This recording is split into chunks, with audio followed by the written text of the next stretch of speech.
তোমার কি হলো? আব্বা, আব্বা, ও আব্বা, আব্বা, আব্বা, আব্বা, আমি তোমাকে নিজের হাতে মেরে ফেলবো আব্বা, আব্বা। কাঁদিস নি বাপ, কাঁদিস নি, শান্ত হ। আমি নিজের হাতে আমার আব্বাকে মেরে ফেলবো চাচা। আমি কোনোদিনও নিজেকে ক্ষমা করতে পারবো না। কাঁদিস নি বাপ, এতে তোর কোনো দোষ নাই। তোর আব্বার আগে থেকে হার্টের প্রবলেম ছিল।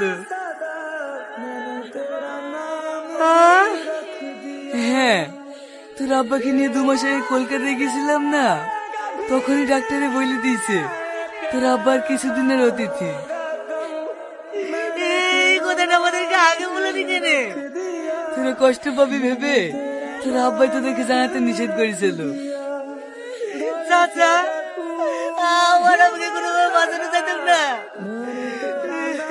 হ্যাঁ যাইতো, ডাক্তারে বলেছিল অপারেশন করতে 25 লক্ষ টাকা খরচা হবে।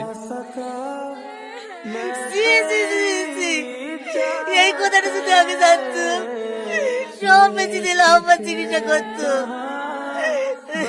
সেটা তোর আব্বা পারত। হে নে তোর আব্বার পাসবুক, তোর আব্বা মরে যাওয়ার পর তোর হাতে পৌঁছে দিতে বলেছিল।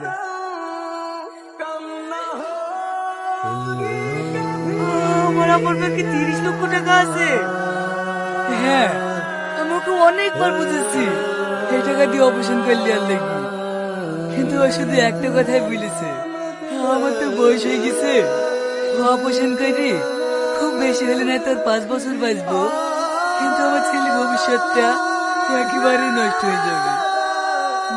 তাই শুধু তোর কথা ভেবে তোর আব্বার চিকিৎসা করাইনি।